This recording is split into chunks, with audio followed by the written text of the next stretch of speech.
Hi, Rashid here from academicplagiarism.com. Welcome to this short video tutorial that we're calling the many faces of plagiarism.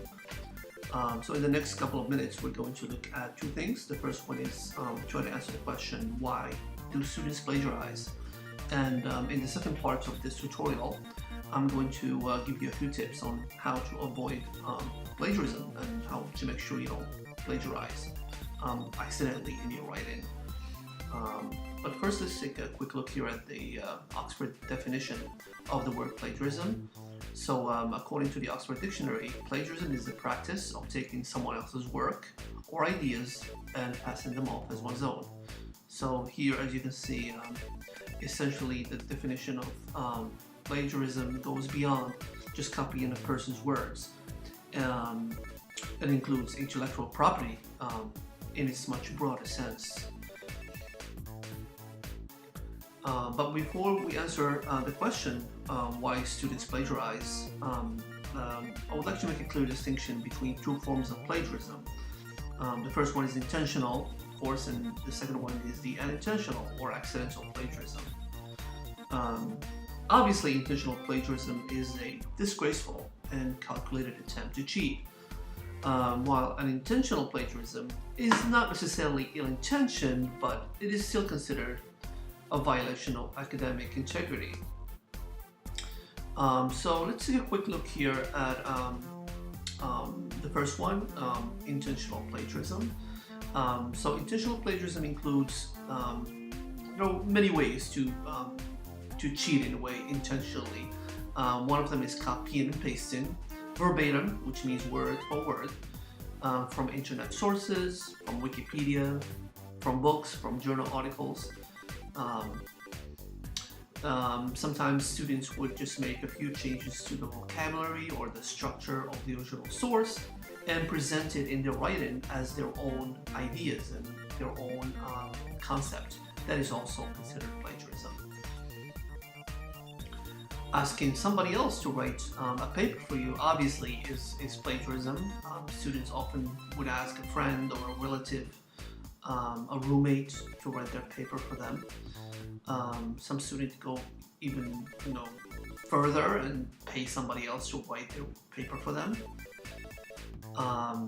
And sometimes students would actually go and buy a paper from a website or a paper from a website, which is really a bad idea. If you think about it, hundreds or thousands of people have already bought that same exact paper, and it's easy to catch by running through plagiarism detection software. And lastly, and this one, students have a hard time grasping this one.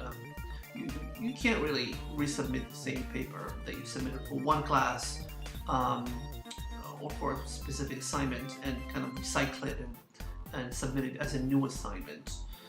That is also considered plagiarism, unless you have arranged that with your professor and you have permission to do so. But in general, we're submitting previously written assignments for different courses is considered a form of plagiarism. So I would like to take a quick look here with you at an example of plagiarism here. Let's take a look here. So as you can see, we have a passage and we have what looks like a summary of that passage, but there are a number of problems here. The first one obviously is, as you can see, this, and I highlighted this in different colors so you can see it. Here the student would basically change the words, vocabulary here and there. We call that patching, and rewrote the actual ideas by just changing the vocabulary. But if you notice, the structure is exactly the same. That's not the biggest problem. The actual major issue here that makes this a clear case of plagiarism is the missing in-text citation in this poorly summarized passage. So as you can see, the student wrote his or her own version of the original idea, but did not tell the reader where that idea came from, and hence we're not seeing an in-text citation there at the end of the summary. Now let's move on to the second one, which is unintentional plagiarism, which happens for many reasons, such as lack of basic writing skills. Students often are not clear about how to properly summarize and paraphrase sources. Confusion about citation rules and in-text citations, footnotes, bibliography, etc.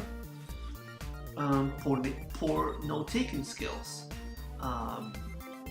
which sometimes causes a major problem when you are doing research and you're trying to go back and document the sources that you have used, but you don't really have the information that you need and you run out of time, so you end up just making that information sound as if it was your own because you didn't have the time to go back and do the citations properly.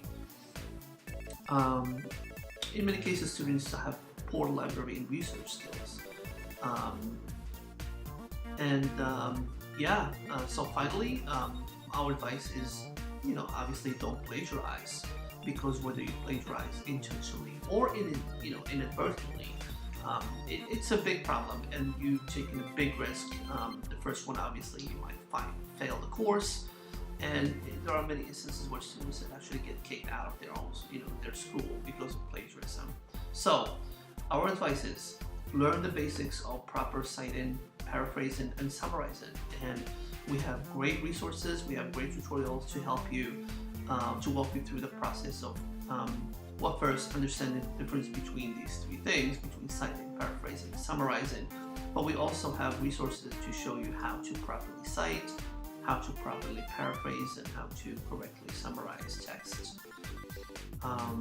You need to be familiar with the different citation styles, such as MLA, APA, Chicago, and also you need to know which one your school has adopted or which one your professor wants you to use for that specific assignment. Of course, you need to always cite from scholarly sources. Wikipedia, blogs are not considered scholarly sources, so make sure you only use scholarly or peer-reviewed sources when you're doing research. Stay organized. Develop your own system for keeping track of sources so you don't fall in that trap of not being able to track your sources when you need to do your documentation for your works citing page. And last but not least, avoid procrastinations, which is known to be one of the main reasons why students actually plagiarize. So this concludes our short tutorial on the many phases of plagiarism.